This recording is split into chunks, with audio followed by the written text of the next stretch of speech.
तो शेरा को नोएडा पुलिस ने पकड़ लिया है और उसे हैंड ओवर करने के लिए यहाँ पहुँचते ही होंगे। सर भास्कर को कोई हमारे घर से उठा कर ले गया सर। भास्कर को उठा के ले गया? हाँ सर, किसी ने उसको किडनैप कर लिया, कोई बाइक में उठा के लेकर गया उसे सर। लेकिन भास्कर तो दीपक के साथ रहता था, फिर आपके यहाँ कैसे आया? सर हम भास्कर को थोड़ी देर के लिए हमारे घर ले आए थे। सर हमें पूरा यकीन है कि राजेंद्र के घर वालों ने ही भास्कर का किडनैप किया होगा। हमने जब उनको फोन किया भास्कर के बारे में पूछने के लिए तो वो उल्टा हम पर ही शक कर रहे थे। क्या बकवास कर रही हो तुम? देखो सीधे सीधे बता दो भास्कर कहाँ है, वरना हम बता रहे हैं अच्छा नहीं होगा तुम्हारे लिए। सर प्लीज आप भास्कर को बचा लीजिए सर, वरना वो मिट्टी की तरह भास्कर को भी मार देंगे सर। प्लीज प्लीज कुछ कीजिए सर प्लीज। मिश्रा देखो जरा ये सब। Okay sir.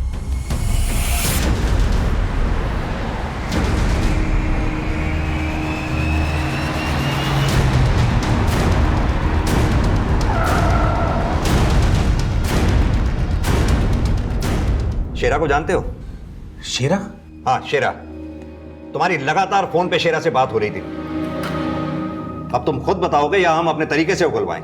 सर हमने शेरा को कांटेक्ट करने की कोशिश की थी, लेकिन सर हमने किसी का ना तो किडनैप करवाया ना हमने किसी को मरवाया है। तो हमसे गलती हो गई है। जो बोलना है इधर देख के बोलो और सच बोलना, क्योंकि शेरा पकड़ा जा चुका है।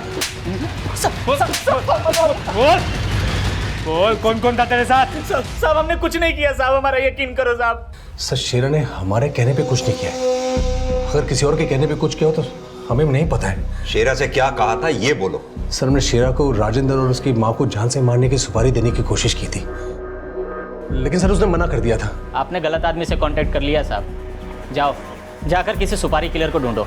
साहब जब हमने उसे मना कर दिया सुपारी लेने से तो साहब वो हमसे ही किसी और सुपारी किलर के बारे में पूछने लगा। साहब मेरा यकीन करो। देख कहानी मत बना, बोल तूने सुपारी ली है ना? नहीं सर, जब शेरा ने हमको मना कर दिया तो हम पीछे हट गए। लेकिन राजेंद्र के परिवार वालों को तो मरवाना चाहते ही थे ना, हो सकता है किसी और से मरवा दिया हो। नहीं सर, हम शेरा से कह के राजेंद्र उसके घर वालों को मरवाना जरूर चाहते थे, लेकिन हमने किसी को मरवाया नहीं।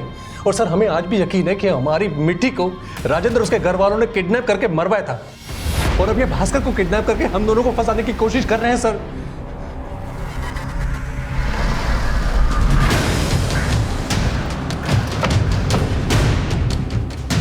लेके जाओ।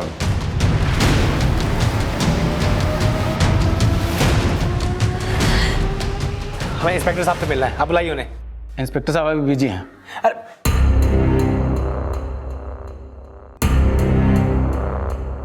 एक मिनट।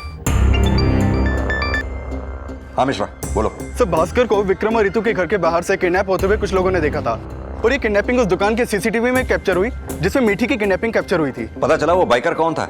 नहीं सर, उसके बारे में कुछ पता नहीं चल पाया है। उसने हेलमेट पहना हुआ था। तुम वह पूछताछ जारी रखो, फौरन मुझे वो फुटेज भिजवाओ। Okay sir. ये तो तुम जो कर रहे हो ना ठीक नहीं कर रही हो। बार आवाज कैसी आ रही? देखो दीपक हमने कुछ गलत नहीं किया है। लेकिन तुम्हारे पति ने तो किया है। क्या हो रहा है सब? सर अब तो आपको यकीन हो गया ना कि ये अपने पति के साथ मिलकर दुश्मनी निकाल रही है हमारे साथ। विक्रम को आपने अरेस्ट किया, इसे भी अरेस्ट कीजिए। हमें हमारा काम मत सिखाओ, और यहाँ शोर शराबा करने की तो बिल्कुल भी जरूरत नहीं है।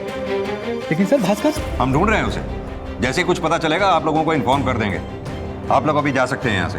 चलिए चलिए निकलिए, आइए आइए, चलिए निकलिए।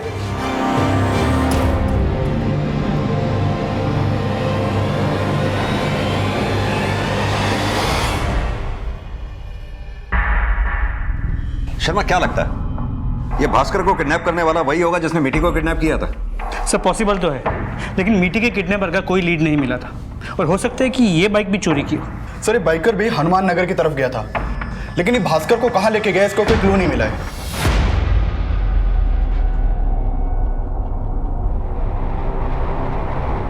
सर माना विक्रम शेरा के जरिए राजेंद्र और उसके पूरे परिवार को मरवाना चाहता था, लेकिन मीठी के किडनैपिंग में उसका कोई मोटिव नजर नहीं आ रहा। सर इसके अलावा इस केस में एक और एंगल है जिसे हमने अब तक इन्वेस्टिगेट नहीं किया है। सर राजेंद्र की उम्र थी 42 साल, और जिस लड़की से वो शादी करने जा रहा था उसकी उम्र थी सिर्फ 22।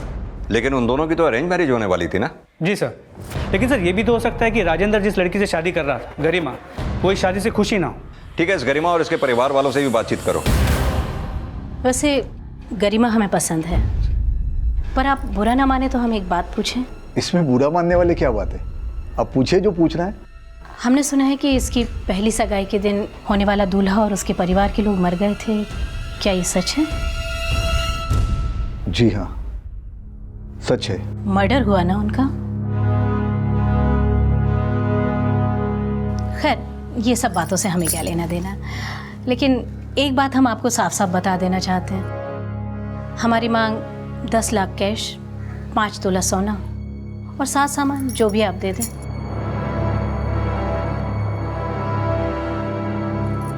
नमस्कार।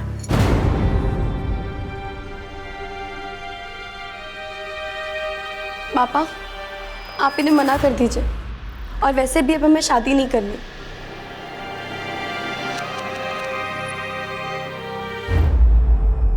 इन केसेस में गरिमा से जुड़े भी कुछ राज थे जो भी सामने आने बाकी थे।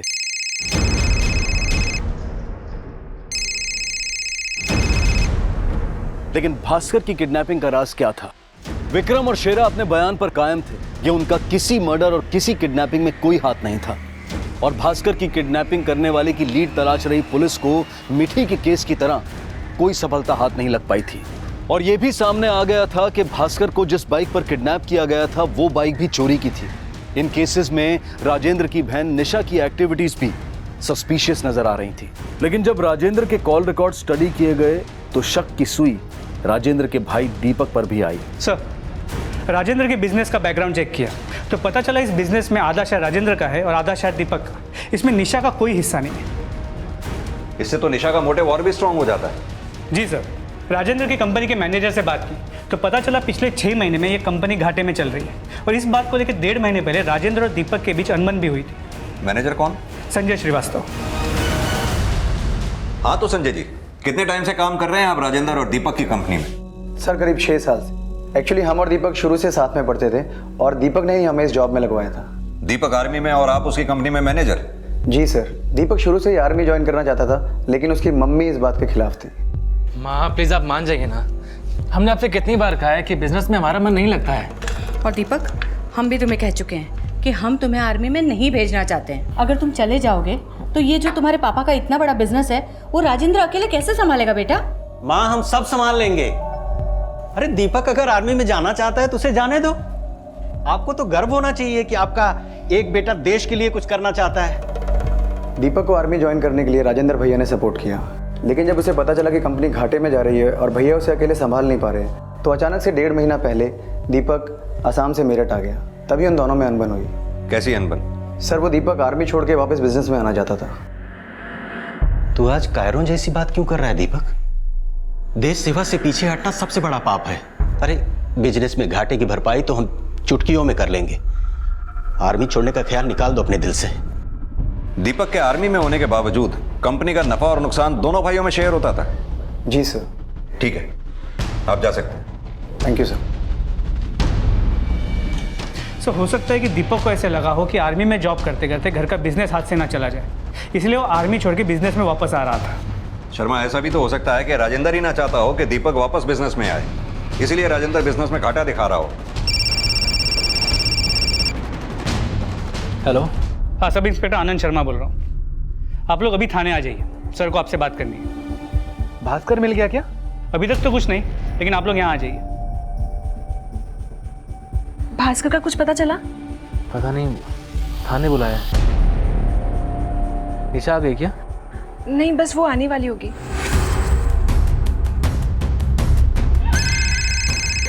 भाई का फोन आया। हाँ भाई। हाँ निशा दीदी, कब तक आ रही हैं आप? हमें तो थोड़ा टाइम लगेगा, लेकिन हुआ क्या है? चंचल घर पे अकेली है, आप जल्दी आ जाइए। हाँ पर तुम कहाँ पर हो? दीदी हम पुलिस स्टेशन जा रहे हैं। Police station?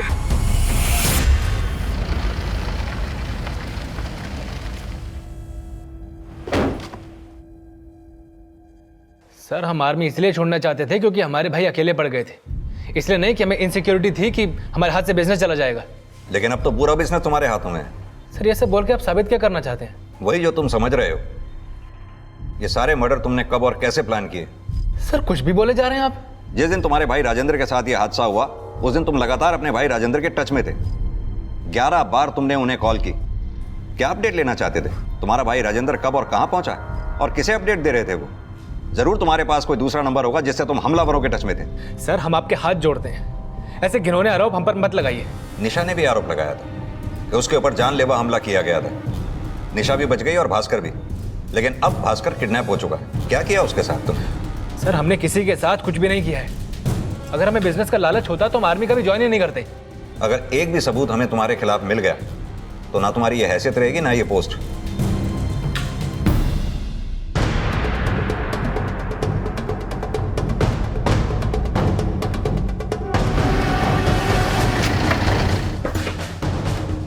क्या हुआ? पुलिस ने क्यों बुलाया था?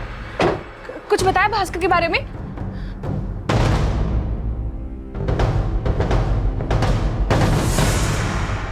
सर दीपक के कॉल रिकॉर्ड में कुछ खास नहीं मिला और ऐसी भी कोई इन्फॉर्मेशन नहीं मिली है कि दीपक कोई और नंबर यूज कर रहा हो। दीपक आर्मी में है, हो सकता है पुलिस के इन्वेस्टिगेशन के तरीके से वो अच्छी तरह से वाकिफ हो, इसीलिए उसने किलर से कांटेक्ट करने के लिए कोई दूसरा नंबर इस्तेमाल किया हो जिसे फिलहाल हम ट्रेस नहीं कर पा रहे। सर पॉसिबल तो है।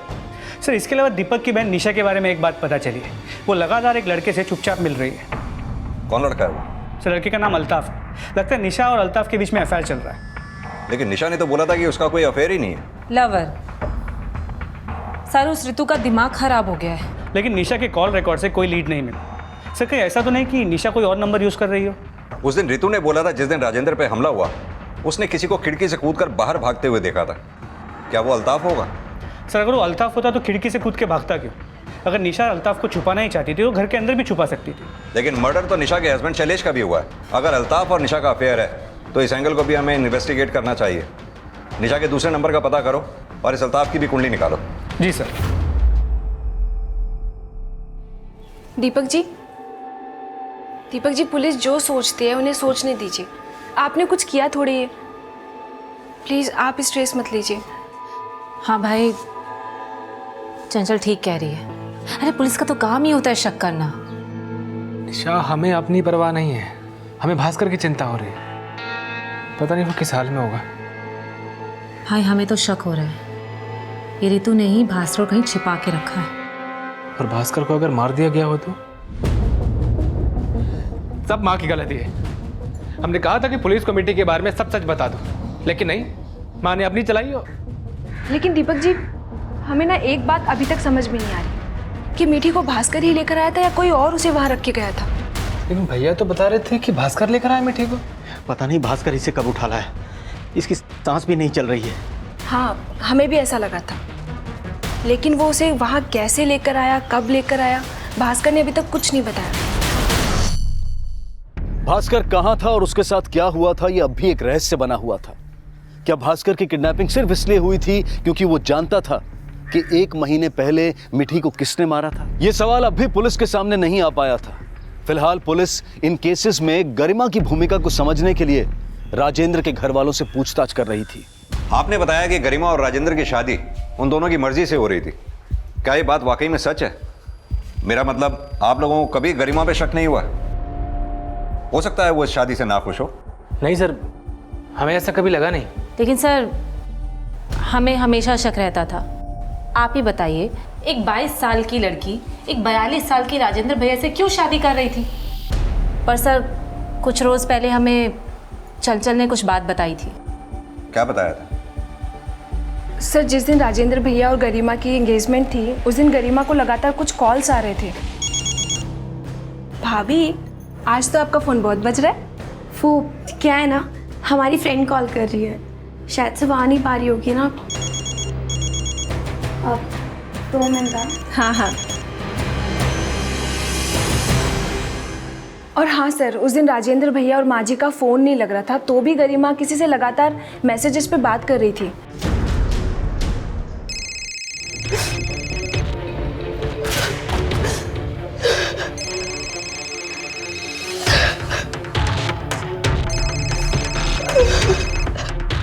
सर गरिमा की एक इन्फॉर्मेशन मिली है।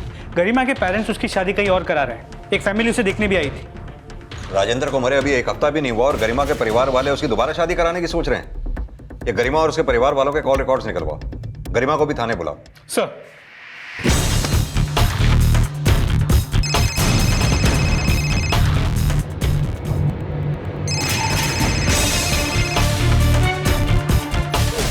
क्यों बार-बार फोन कर रहे हो?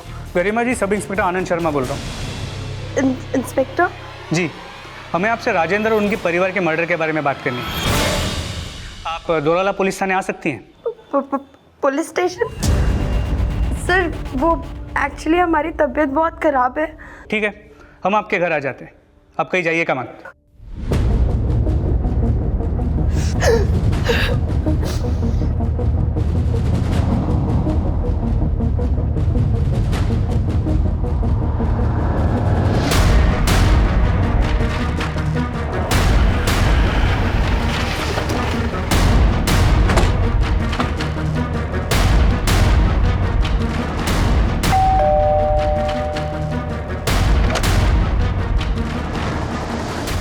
जी गरिमा से मिलना था। अभी बुलवाता हूँ। गरिमा, दरवाजा खोलो बेटा। देखिए ना, दरवाजा नहीं खोल रही। हटिए जरा। इसकी चाबी होगी आपके पास? नहीं सर, ये तो अंदर से लॉक होता है। शर्मा, दरवाजा तोड़ो। सर,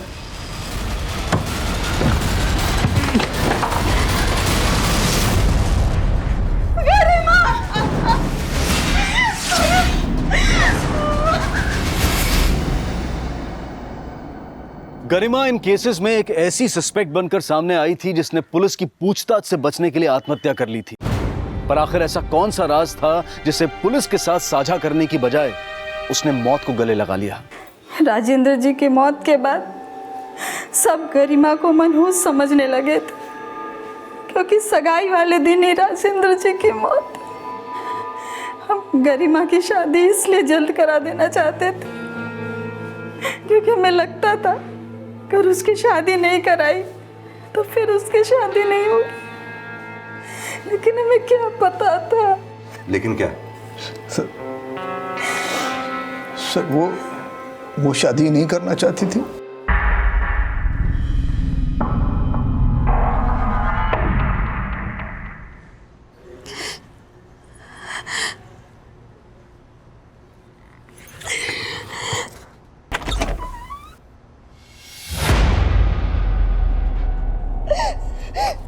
ऋतु ऋतु ऋतु ऋतु छोड़ो मुझे। ऋतु, तुम भी हम पे शक कर रही हो? हमने मिट्टी के साथ कुछ नहीं किया है। लेकिन भास्कर से तो चिढ़ते थे ना तुम? हम भास्कर से नहीं चिढ़ते थे, हम उसके बाप उसके घर वालों से चिढ़ते थे। पर यकीन मानो, हमने कुछ गलत नहीं किया है।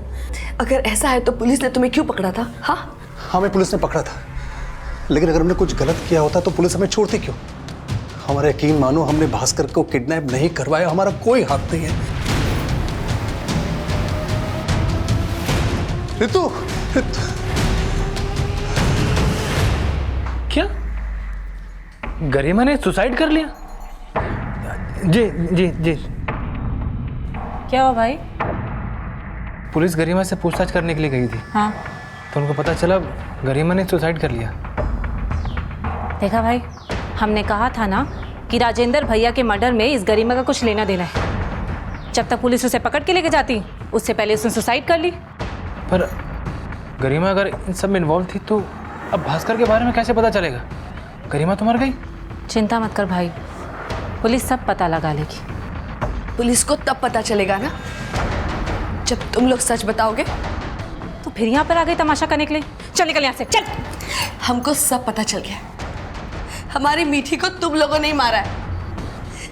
लेकिन भगवान के लिए हमें हमारा भास्कर दे दो, हमारा बच्चा हमें दे दो। हम तुम्हारे आगे भीख मांगते हैं। हमारा रोज रोज नाटक करती रहती है, समझ में नहीं आता। चल निकल यहाँ से। नाटक नहीं कर रहे हैं, सच कर रहे हैं। हमारी बात तो सुनो, हमारी बात तो सुनो। एक के बाद एक हो रही वारदातों के बीच ये सवाल ज्यों का त्यों था कि मीठी मर्डर केस के हमराज भास्कर को किसने और किस मकसद से किडनैप किया था। पुलिस इस केस के हर एंगल को इन्वेस्टिगेट कर रही थी और इसी बीच गरिमा की पोस्टमार्टम रिपोर्ट ने इस केस को एक और एंगल दे दिया। ठीक है, मुझे अपडेट करो। सर, गरिमा की पोस्टमार्टम रिपोर्ट के मुताबिक उसके साथ सेक्सुअल असॉल्ट हो रहा था। बॉडी पे खरोच और प्राइवेट पार्ट पे इंजरीज पाई गई हैं। लेकिन तुमने तो बताया था कि गरिमा के फादर को लगता था कि उसका किसी के साथ अफेयर था, तो फिर उस पर सेक्सुअली असॉल्ट हो रहा था? जी सर, इसके अलावा गरिमा के कॉल रिकॉर्ड्स को चेक किया तो पता चला वो 2 नंबर्स के साथ रेगुलर टच में थी। और जिस दिन गरिमा और राजेंद्र की सगाई थी उस दिन भी वो इन्हीं 2 नंबर से रेगुलरली बात कर रही थी। किसके नंबर हैं? अभिषेक और राहुल, ये दोनों उससे ट्यूशन पढ़ते हैं। गरिमा के मॉलेस्टेशन के खुलासे के बाद गरिमा के स्टूडेंट्स अभिषेक और राहुल शक के दायरे में आए। पुलिस ने उनके घर का सर्च वारंट निकाला और उनके mobile phones, pen drives, laptops और दूसरे इलेक्ट्रॉनिक गैजेट्स जांच के लिए जब्त कर लिए और उनके द्वारा गरिमा को ब्लैकमेल किए जाने की आशंका को सबूतों के आधार देने की कोशिश की जाने लगी। सर फिर मैं वैसे ट्यूशन पढ़ते थे और उन्होंने ही कहा था कि किसी भी सब्जेक्ट में कोई प्रॉब्लम हो तो उन्हें कॉल कर ले। तो आखिरी बार कौन सी प्रॉब्लम सॉल्व कराई थी तुमने? सर वो फिजिक्स के सम सॉल्व करने के लिए। सर और 10 सेकंड में तुम्हारी गरिमा मैम ने तुम्हारी फिजिक्स की प्रॉब्लम सॉल्व कर दी। सर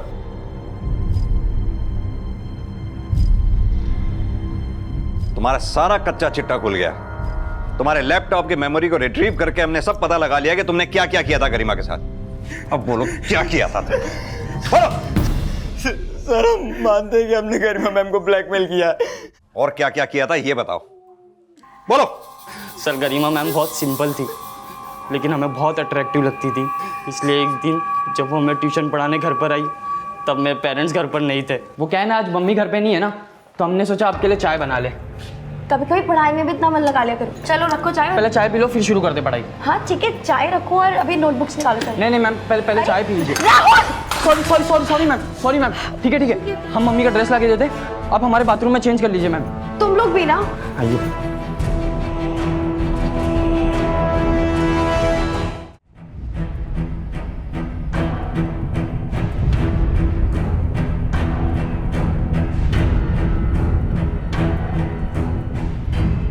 हमने बाथरूम में मोबाइल का कैमरा ऑन करके रखा था, उसमें उनकी सारी वीडियो रिकॉर्ड हो गई। फिर उन्हें ब्लैकमेल करने लगे। उसके बाद हम उनके साथ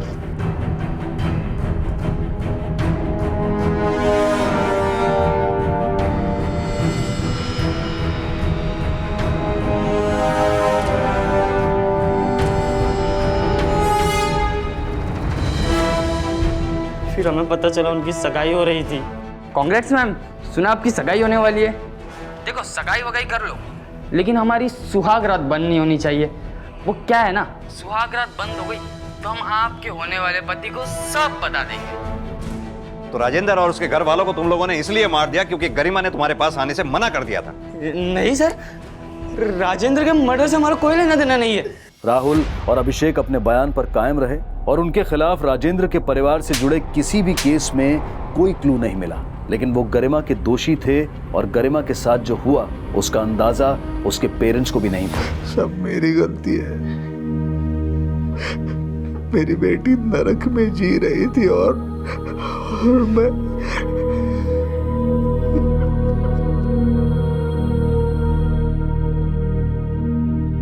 गरिमा मोलेस्टेशन केस में गरिमा के सुसाइड को अबेटमेंट ऑफ सुसाइड मानकर अभिषेक और राहुल के खिलाफ चार्जशीट दायर की गई और वहीं 2 वर्षीय मिठी मर्डर केस के बाद सामने आया राजेंद्र की मां कमला और जीजा शैलेश का मर्डर केस।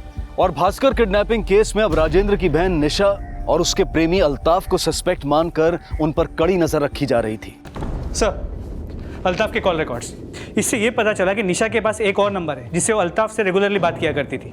अल्ताफ के कॉल रिकॉर्ड से कोई ऐसा नंबर मिला जिससे हमलावर और किडनैपर के बारे में कुछ पता चले? नहीं सर, अल्ताफ के कॉल रिकॉर्ड से कोई भी लीड नहीं मिला है। निशा के दूसरे नंबर के कॉल रिकॉर्ड्स मंगा लिए हैं, शायद उससे कुछ पता चल जाए। और वो भास्कर, उसके बारे में कुछ पता चला? नहीं सर, अब तक कोई लीड नहीं मिली है।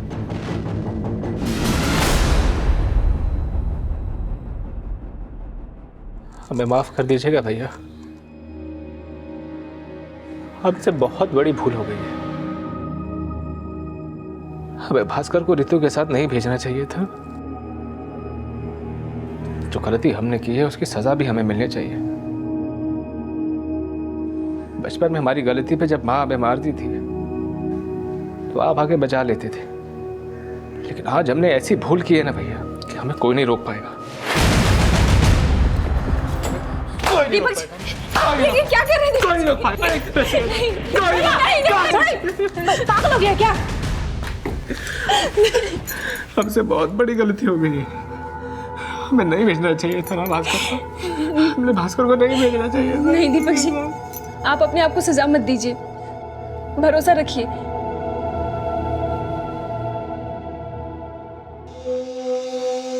भास्कर, मीठी तो अब नहीं आ सकती, लेकिन तुम हमारे पास वापस चले आओ। अपनी बेटी मिठी को खो चुकी रितु अब अपने बेटे भास्कर के सही सलामत मिल जाने की दुआ कर रही थी। वहीं पुलिस ने राजेंद्र की बहन निशा और निशा के प्रेमी अल्ताफ को पूछताछ के लिए तलब किया। तो तुम अल्ताफ के लिए अपने पति का घर छोड़कर मैके चली गई। शायद शैलेश को तुम्हारे और अल्ताफ के रिश्ते के बारे में पता चल गया होगा और ये बात उसने तुम्हारे घर में बता दी होगी और तुमने इसीलिए उसे। सर जैसा आप बोल रहे हैं ऐसा कुछ भी नहीं है। लेकिन झूठ तो तुमने बोला ही था कि तुम्हारा कोई अफेयर नहीं है। हाँ सर हमने झूठ बोला था, लेकिन उस दिन अल्ताफ घर पर नहीं आया था। हाँ सर, तब तो हम शहर में भी नहीं थे, अपने कजिन की शादी में दिल्ली गए हुए थे। आप चाहे तो पता कर सकते हैं। सर माना हमने अपने और अल्ताफ के अफेयर के बारे में आपसे छिपाया, लेकिन उस दिन कोई तो घर पर जरूर आया था जो शायद हमें मारना चाहता था। लेकिन कौन, ये नहीं बताया था तुमने। सर आप ये ऋतु से पूछे ना, एक नंबर की ड्रामा क्वीन है वो। ऋतु ड्रामा क्वीन है या तुम, ये तो हम पता कर ही लेंगे, लेकिन हमसे बगैर पूछे तुम दोनों ये शहर छोड़कर जाना नहीं, वरना अच्छा नहीं होगा। ये लीजिए। नहीं चंचल, हम खाना नहीं खा पाएंगे। जब तक भास्कर के बारे में पता नहीं चल जाता हम नहीं खाएंगे। ठीक है, आप नहीं खाएंगे तो मैं भी नहीं खाऊंगी। चंचल तुम तो ऐसा। दीदी क्या चल रहा है ये सब? ये अल्ताफ कौन है? अल्ताफ हमारा दोस्त है। सुनिए, अगर भैया और माँ के मर्डर में आपका हाथ है और भास्कर को आपने किडनैप किया है तो आप साफ साफ बता दीजिए। देख भाई हमने कुछ नहीं किया। अल्ताफ के बारे में मम्मी पहले से ही जानती थी और हम कह चुके थे कि शैलेश को डिवोर्स देने के बाद हम अल्ताफ के साथ शादी करेंगे। जब ये फैसला हम पहले ले ही चुके थे तो सबको मार के हमें क्या मिलेगा? और तुम हम पे क्या शक कर रहे हो? पुलिस तो तुम पे भी शक कर रही है। अब हम पे शक कर रही है तो तुम हम पे क्यों शक कर रहे हो? हम आप पर इसलिए शक कर रहे हैं। प्लीज आप लोग क्यों एक दूसरे पे ब्लेम करना बंद करो।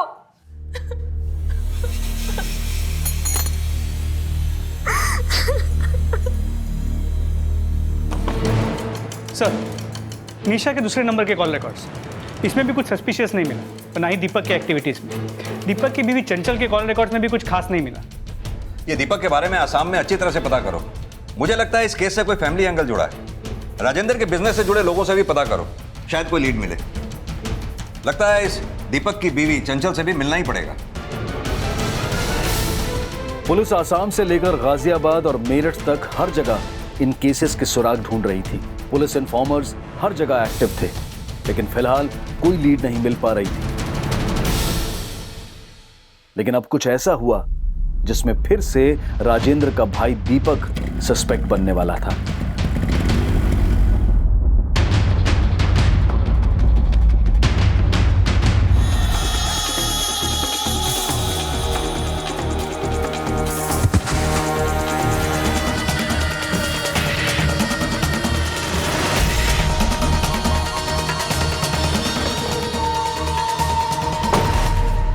शर्मा, बॉडी पोस्टमार्टम के लिए भेजो। सर एक के बाद एक हमारी फैमिली में लोग मरे जा रहे हैं और आप है कि हमें पे शक कर रहे हैं। शक करने की वजह है हमारे पास। तुम ये मत सोचना तुम्हारा ये well plan murder case crack नहीं कर पाएंगे हम। सर आपको आपका काम आता ना, तब तक ये केस क्रैक हो चुका होता। हमें हमारा काम सिखा रहे हैं? नहीं सर, हम आपको आपका काम नहीं सिखा रहे हैं। बस ये बता रहे हैं कि अगली बार आपने हमें बिना सबूत के पुलिस स्टेशन बुलाया तो आपको हटाकर नए ऑफिसर रखने की पहुंच भी रखते हैं हम। सर दीपक जी ऐसे नहीं है जैसा आप लोग सोच रहे हैं। जब से ये सब हुआ उन्होंने ठीक से खाना तक नहीं खाया। और आप वो तुम्हारे पति है इसलिए तुम उन्हें बचा रही हो या तुम भी उसके साथ मिली हुई हो? सर ऐसा कुछ नहीं है। सर, राजेंद्र की कंपनी में काम करने वाले मैनेजर संजय श्रीवास्तव का मर्डर हो गया है। व्हाट? जी सर।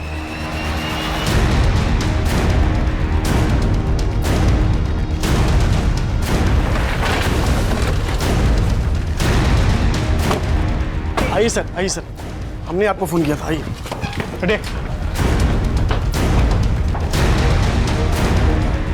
संजय का मर्डर इस केस में एक ऐसा घुमाव लेकर आया जो फिलहाल पुलिस की समझ से परे नजर आ रहा था। इस संजय का मर्डर राजेंद्र की फैमिली के केस के साथ जुड़ा हुआ है या ये केस अलग ही है? इस संजय के कॉल रिकॉर्ड्स निकलवाओ, हो सकता है इसका कनेक्शन उन केसेस से हो। आसपास भी पूछताछ करो, शायद कुछ पता चले। सर, आप में से फोन किसने किया था? सर हमने फोन किया था। क्या देखा था आपने? सामने देखा एक बूढ़ा सा आदमी संजय के घर से बाहर निकल रहा था। उसके कपड़ों पे कुछ लाल रंग का निशान था, शायद खून के धब्बे होंगे। हमने आगे जाके देखा तो दरवाजा खुला था और अंदर जाके देखा तो संजय की लाश मिली। सर कौन था वो आदमी? सर उस आदमी को पहले यहाँ कभी देखा नहीं हमने। उसका स्केच बनवा सकते हो? साहब ठीक तरह से याद तो नहीं। पर कोशिश ज़रूर करेंगे।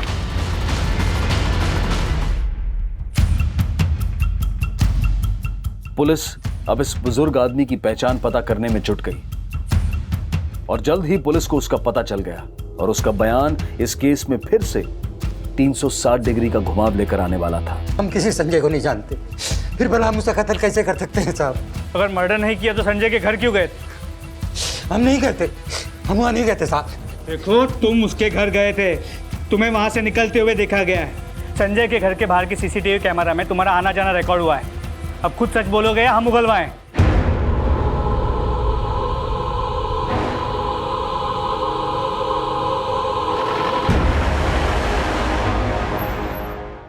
चंचल, तुम इस हद तक गिर जाओगे ये हमने कभी सोचा भी नहीं था। हमने कभी सपने में भी नहीं सोचा था कि जिसका हाथ हमने थामा है वो अपने आंचल में सांप पाले बैठी है। क्या बिगाड़ा था हमने तुम्हारा? क्यों किया तुमने ऐसा हमारे साथ? हमें तो अपने आप पर अफसोस होता है कि तुम हमारी जिंदगी में आई हो। अफसोस तो हमें भी होता है दीपक जी, कि काश हम आपको पहले ही समझ जाते। जो अपनी खुशी के लिए लाशें बिछा सकती है वो क्या समझेगी किसी को? चंचल, तुम बुरी थी, बुरी हो और हमेशा बुरी रहोगी।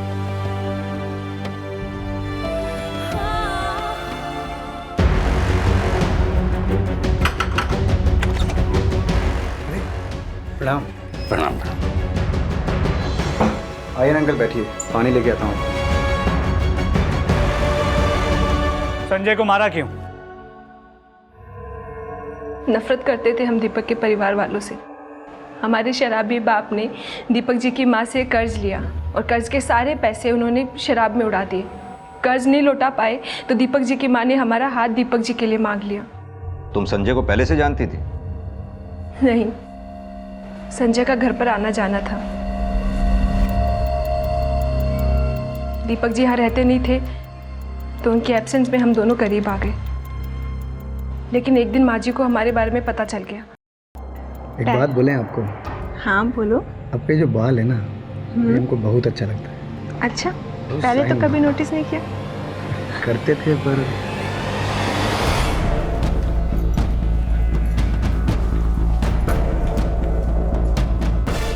दीपक, कब तक तुम अपनी बीवी को हमारे पास यहाँ अकेला छोड़ोगे? वो हम कह रहे थे कि तुम उसे जल्द से जल्द अपने पास आसाम बुला लो। माँ जी हमें आसाम भेजना चाहती थी, लेकिन हमने दीपक जी से बोल दिया कि हमने यहाँ एक कोर्स ज्वाइन किया है जिसकी वजह से 6 महीने तक हमें यहीं रहना पड़ेगा। फिर दीपक जी ने भी माँ जी को बोल दिया कि हम 6 महीने के बाद ही वहाँ आएंगे। तुम्हारी सास ने तुम्हारे और संजय के रिश्ते के बारे में दीपक को कुछ नहीं बताया? नहीं, दरअसल माँ जी को लगता था कि जिस तरह से राजेंद्र भैया और निशा दीदी का परिवार टूट गया था, उसी तरह से कहीं ये बताने से दीपक जी का परिवार भी ना टूट जाए। तुम्हारी सास की नज़र में तुम्हारा और दीपक का रिश्ता तो बना रहा, लेकिन तुम्हारा और संजय का रिश्ता भी नहीं टूटा। सच बोल रहा हूं ना? हाँ, ये सब होने के बाद भी हम और संजय एक दूसरे के टच में थे। हम दोनों ने नया सिम खरीदा जिस पर हम दोनों बात करते थे। उसके बाद हम दोनों ने मिठी को मारने का प्लान बनाया ताकि सारा इल्ज़ाम दीपक के परिवार पर आ जाए, लेकिन हमारा प्लान फेल हो गया था। उसी रात माँ जी ने हमें आसाम भेज दिया, लेकिन यहाँ संजय हमसे किसी भी हालत में शादी करना चाहता था और उसी के चलते उसने सारे बाकी के मर्डर्स करवाए। हमें संजय के कॉल रिकॉर्ड से पता चला कि उसकी मुन्ना और कालिया नाम के हिस्ट्री शीटर से बात हुई थी। क्या संजय ने राजेंद्र की माँ और उसके जीजा को मरवाया? सर, बस हम इतना जानते हैं कि संजय ने राजेंद्र भैया पर हमला करवाने के लिए कुछ लोगों को हायर किया था। उन्हीं लोगों ने राजेंद्र भैया, माँ जी और शैलेश जी को मारा, लेकिन वो लोग भास्कर को नहीं मार पाए और यहाँ रीतू के चलते संजय निशा दीदी को भी नहीं मार पाया।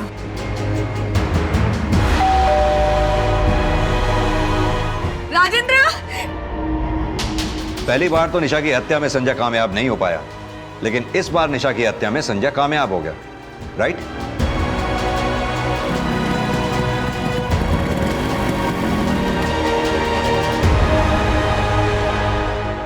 और भास्कर को भी संजय ने ही किडनैप करवाया। तो भास्कर के साथ क्या किया? क्या किया? मार दिया।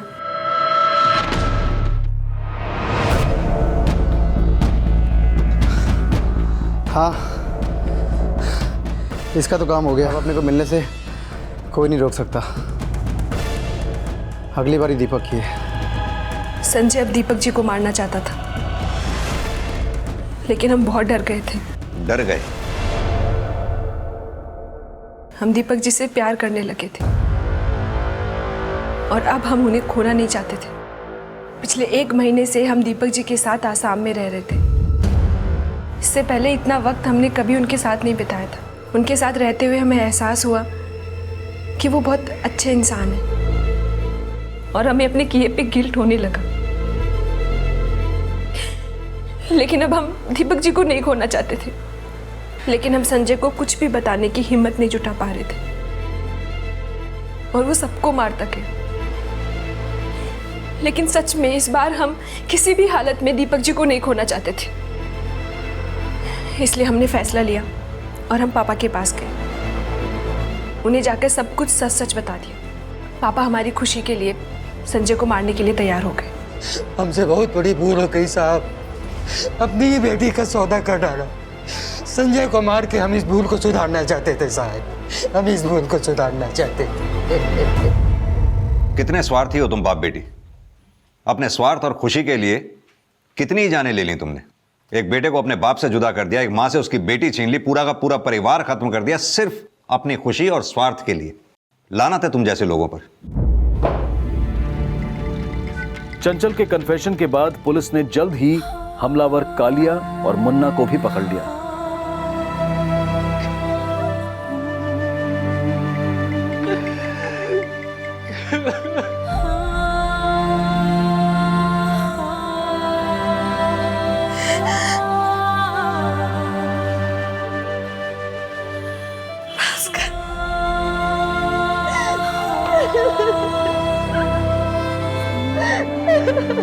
तबाह करने वाले चाहे पश्चाताप के आंसू बहा लें, लेकिन उनका रुदान वो सलाखें भी नहीं सुनती, जिसका खौफ वो लोग तब नहीं करते जब वो अपने अंदर किसी बुरी मंशा को जन्म दे रहे होते हैं।